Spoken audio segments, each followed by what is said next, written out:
Cəlilabad rayonunda məktəblilər arasında yaranan mübahisə valideynlərin iştirakı ilə qanlı hadisəyə çevrilib. Baş verənlər isə məktəblərdə təhlükəsizlik və nəzarət məsələsini yenidən gündəmə gətirib. Hadisə rayonun Uzuntəpə kəndində qeydə alınıb.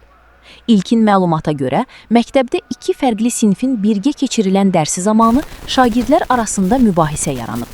Mübahisənin böyüyərək qarşılıqlı şillələnmə ilə nəticələndiyi bildirilir. İddialara əsasən, hadisə zamanı məktəb rəhbərliyi və müəllimlər tərəfindən vəziyyətə ciddi müdaxilə olunmayıb.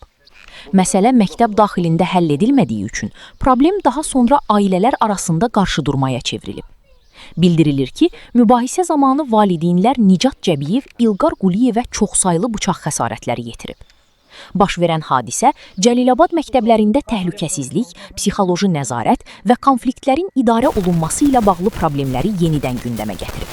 Bunlar məktəbdə, indi nəsə iki uşaq arasında bilmirəm də nə mübahisələr olub. Nə olub? Bu uşaq buna bir şillə vurub, qardaşım uşağına. Bu da görüb ona bir şillə vurub.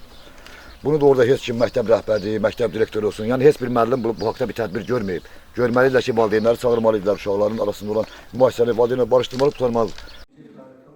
Ekspertlər hesab edirlər ki, məktəbdaxili mübahisələr vaxtında həll edilmədikdə, onların daha ağır nəticələrə səbəb olması riski artır. Məktəbdaxili mübahisələr yalnız sinif otağında baş verən adi insident kimi qiymətləndirilməməlidir.